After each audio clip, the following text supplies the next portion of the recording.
हमारे YouTube channel Rajshri music CG को like, share और सब्सक्राइब करना बिल्कुल ना भूलें। हे संगवारी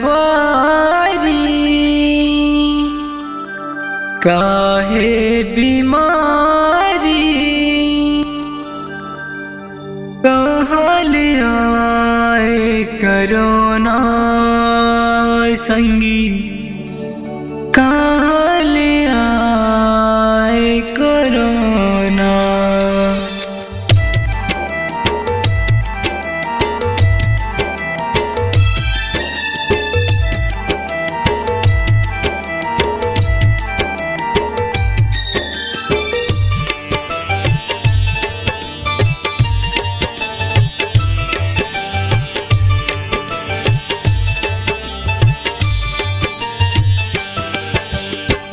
हे संगवारी काहे बीमारी कहाँ ले आए करोना संगी कहाँ ले आए करोना।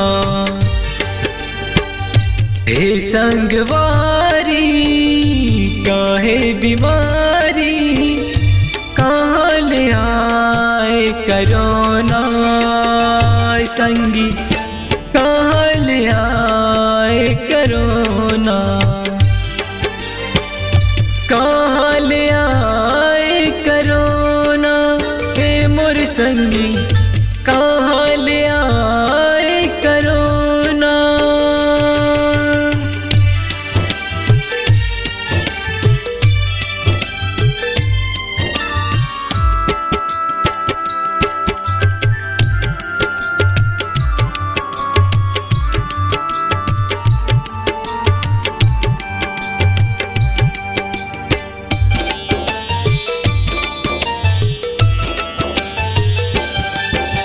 छाए जग भरिए बीमारी ऐसे डर भय लागेगा संसो छाए दुनिया भर माँ सबके जीव डराएगा।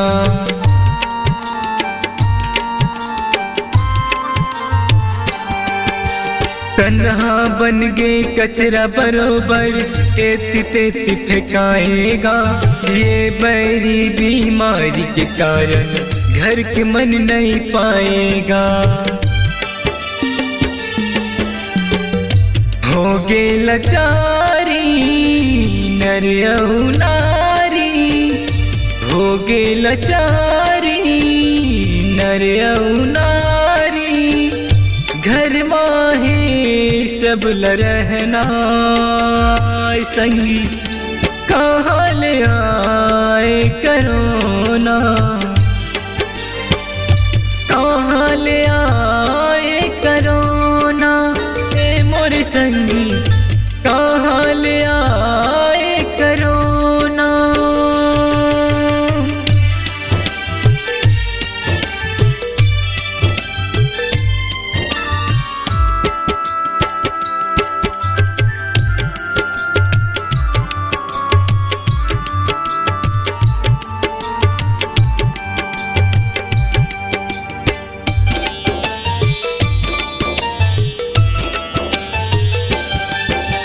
गाँव गली की रद्दम कोनो नहीं है गारे गैया।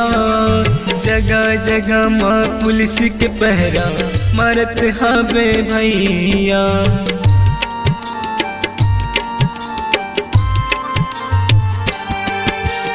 अपन सुरक्षा खातिर भैया मुंह में मास्क लगाहूँ।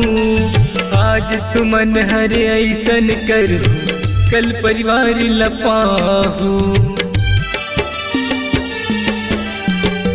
सबला बतावो तनला बचावो सबला बतावो तनला बचावो। मास्क लगाए कराना संगी कहाँ ले आए करोना। कहाँ ले आए करोना ए मोर संगी कहाँ ले आए करोना।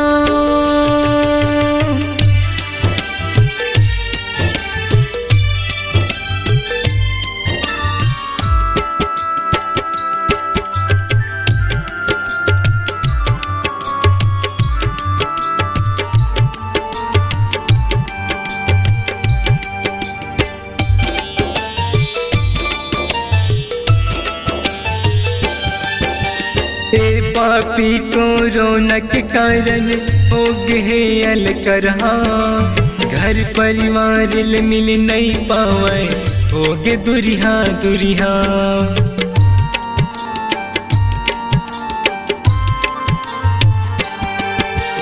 हमर खातिर जग में लड़त है डॉक्टर है भगवान, अपने सुरक्षा छोड़ के ओ मन जग में दिए बलिदान। सैनिटाइजर ला हाथ में लगाओ, सैनिटाइजर ला हाथ में लगाओ, 2 गज दूरी बनाना संगी कहाँ ले आए कोरोना। हे संगवारी काहे बीमारी कहाँ ले आए कोरोना, संगी कहाँ ले आए कोरोना, कहाँ ले आए कोरोना, कहाँ ले आए कोरोना, कहाँ ले आए कोरोना, कहाँ ले आए कोरोना। अपने दिल की आवाज सुनने वाले, अपने आवाज से पहचान बनाने की ललक और अपना टैलेंट लोगों तक पहुंचाने के लिए आए राजश्री म्यूजिक स्टूडियो, जहां गाने और वीडियो की बेहतरीन रिकॉर्डिंग की जाती है। Rajshri music audio video recording studio, Birgaon, Raipur, Chhattisgarh. अधिक जानकारी के लिए कॉल करें 8085048130 और 7999776763 पर।